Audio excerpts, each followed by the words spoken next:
Welcome to Media Day Part 2. If you haven't watched the first one and want to learn how you do a basic Media Day photo, please watch Part 1.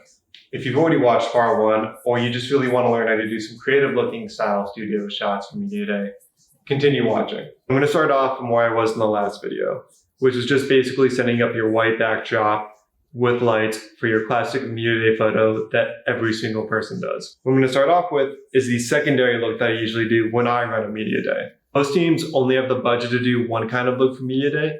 I always try to include in my own package a secondary look to do if there's always time. So when I'm shooting for different schools, I set up my lights, I do the white backdrop, I get the classic look we always get, and then I set up a different color backdrop, like the one behind me, right next to my main backdrop. So that way, if there's extra time, I can quickly move my lights over and I can give the program a secondary look that'll be more creative and fun for the athletes to take photos in.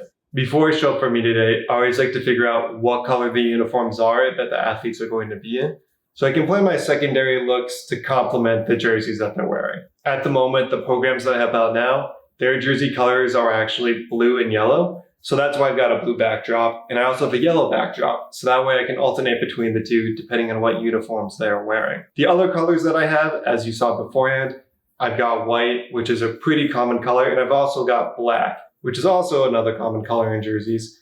And a lot of the times, if you want to really work with color and you really want it to emerge from the background, using a black backdrop with any color jersey allows the lights to do a lot of the color adding for you. When I get to a location and I set up, if it's a space big enough, this is what I do. I set up my white backdrop typically on the left side, making sure that there's space between the white backdrop and my secondary backdrop between the two, and that the space is wide enough for about one of my key lights. So after I do all my shots on white, I turn off the key light on the far side, then I'll make sure that the key light on the between the two turns to my secondary backdrop. Then I take my two rim lights, bring them away from the first backdrop to behind the second backdrop, as you can see behind me. And I usually gel them with whatever complementary color I can think of. In this example, I'm going to do orange because the secondary color on my shirt is orange. So that way, within a 5-minute time span, I've completely changed my setup and lights to give them a much different look versus the regular Media Day photo on white. This is what this image looks like now. I've got the rim lights giving them a nice orange rim. And since I only have one key light on, I'm getting a nice light coming from one direction, but then also getting the fall off on the other side of my body. Now the question is, where do we go from here? There's so many endless possibilities. We have different modifiers, different colors, different positions. We can put lights. What are some things we can do? So I'm going to run through some of the shots I've done in the past year to kind of give you an arsenal of different looks you can go for. This first image is a photo I did with the Johnson & Wales basketball team. It relies on two lights, a beauty dish, which I have directly above me, facing me, and then a light right behind the subject that's facing the background. The thing to remember about this shot is how the beauty dish functions. The beauty dish isn't like a regular softbox or just open reflector. What it does is shoots light and it reflects off a plate that's in the middle of the box and then disperses outwards to the rest of the box. So what that ends up causing is a bunch of light in the middle of your subject with nice fall off around it. So you want to make sure your subject is pretty centered with the direction of the beauty dish. If you're too far left or too far right, you're going to get a weird looking fall off with a bright spot to the left or right of your subject instead of being spot on. So that's what this image looks like. Now I'm going to add this light behind me. So what's going to happen is the beauty dish is going to give this nice light to my subject, or myself in this case, and the light behind me is going to give a nice little pop of light to the backdrop. Another fun photo to take is using an optical spot. In short, it's an attachment you put on one of your strobe lights, and then you're going to take a gobo, which is basically a cutout design, and insert it into the optical spot, which allows you to put interesting shapes and shadows on your images. Bear with me because it's dark. With the optical spot attached, I can light something on the backdrop, so I can do this really cool silhouette if all I have is this one light fired. And then if I wanted to, I can also add a key light, or even eventually maybe a future rim light to just add some light to me, but also make sure that the optical spot is lighting the background.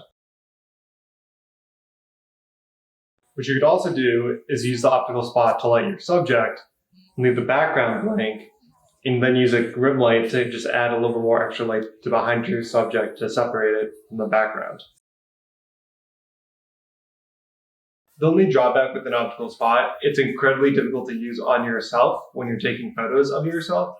This is a lot easier to do in a room where you have more room as well. I have the 135mm lens attachment, which means the further the light away is from the subject, the more wiggle room I have to play with, the closer it is. It's kind of like a telescope. It's almost too close. I don't have the 50mm attachment, which is also available. But some of the better shots I've used with this is when I did some media days with the basketball team and lacrosse team at Johnson & Wales. One of my favorite shots I got in this series was the room we were in was filled with mirrors. So when I was aiming the optical spot to really just be on the backdrop of one of the players, because there was a mirror, it was actually reflecting off the mirror as well and reflecting onto the player. So I got this cool double usage of my optical spot with the backdrop being lit up in the pattern that I chose, as well as the player. Another fun series of images that you can create is pretty simple, just adding filters to the edge of your lens. I'm using the lens to record myself that I wouldn't be using with these filters, because I'm usually using a 24 to 70 when I create these images. One series I did with women's lacrosse was using the ghost filter to create this blurred, ghosty looking image next to the main subject in the photo, which was a fun process to do. You can find these at B&H, Amazon, just different websites. Just make sure that the size of the filter that you're getting is the barrel size of your lens, because you don't want to just order any filter that you find online, because you can get it and it could not line up with your camera correctly. You just want to make sure that the diameter of the filter that you're getting is the diameter of the lens that you plan to use it with. There's always an endless amount of things you can do with one color backdrop and a variety of different lights. But just for the sake of moving on, I'm going to switch my blue backdrop to a black backdrop, just so I can show you some fun things to do with the contrast of a black background. Now that we switched to black, I'm going to start with a really fun classic shot, just the beauty dish with the black backdrop, so we can get that nice fall off of the image with the darker background. If you're still kind of confused of what I mean by beauty dish, I'll just take a quick photo of it for you now. So as you can see, it's kind of like a big reflector with a nice plate in the middle, and that's what the light is bouncing off of to get that nice spread along the subject. Now I'm going to use a lot more rim lighting. That way I can separate the subject from the black backdrop, but still get that nice dark background while creating some very dynamic portraits. The first shot I'm going to set up is going to be very similar to my very first photo in this video. I'm going to use the rim lights with some green to complement the secondary color of my shirt to see what those lights will do with the black backdrop. So now what I'm going to do is, because I got that nice harsh green edge light, I'm going to replace my main softbox with a strip box. That way I get a more narrow strip of white light going down the middle. So that way I'm not washing out too much of the green. That way it's distinctly different from that shot I started with at the beginning of the video. So now I've added that strip box, and it's going to give us a little bit more light in the front to give us a distinctly different look. Another style shot that's easy to transition to next is to remove the key light with the strip box and go back to using just my two side lights. So I've taken the rim lights from my side lights and moved them to be basically facing each other by my side. And in these series of images, you can get a different look depending on where your subject's relation is to their lights. So if I'm a step in front, the shot will look different. If I'm equal to them, the shot will look different. And if I'm a step behind, the shot will look different. And that's because how the light is interacting with the curves of the subject's body. Now, a lot of times, it's really fun to do a shot where you're facing one light and you have one light behind you, because then you get this nice kind of silhouette style shot where you got parts of the body lit and parts of the back lit, but what's facing directly the camera is kind of dark. So it creates a lot of fun, interesting contrast.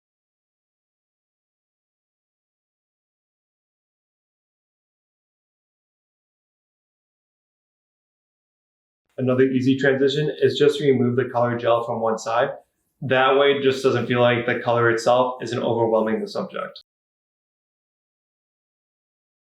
There's a lot of fun combinations you can do by adding gels, removing gels, slightly moving lights back and forth around your subject.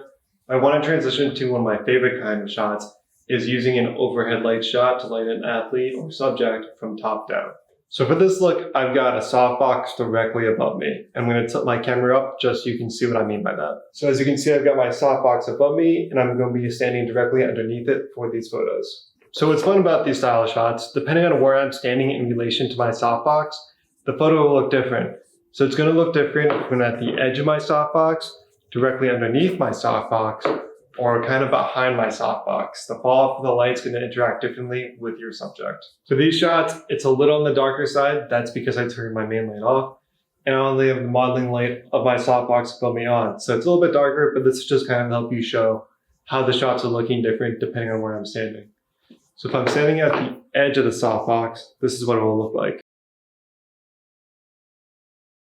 If I'm standing directly underneath the center, this is what you'll get.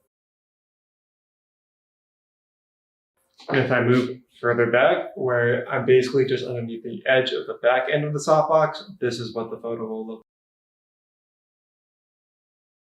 This is the type of shot that's always fun to try with athletes that have equipment. So if they have a helmet or a stick or a glove or anything that can kind of block light and reveal light at the same time, it's always a fun thing to try. Especially with football and lacrosse, when you can get the light coming off the helmet, it always kind of like hides the eyes, but it shows details of the face. This kind of creates this really moody, mysterious kind of shot. At the end of the day, it's almost endless the amount of different shots you can kind of come up with and take with your different backdrops, modifiers, and lights. I wish I could show more, but then the video would go on forever, and that wouldn't be fun for me, filming, chopping it up, or even editing it. If there are different style shots you're interested in me showing you how to take, I could definitely make other videos later about more specific niche kind of photos. But I'm going to wrap this up because I've got so much to clean up in my living room. This takes so much time to really just kind of compact and put away. But I appreciate you watching. If you want to like, follow, subscribe, really appreciate if you wanted to follow me on Instagram. I'm always trying to build my sports following. That way I can share more of my work with everyone that follows along. But as always, appreciate your time. Thanks for watching.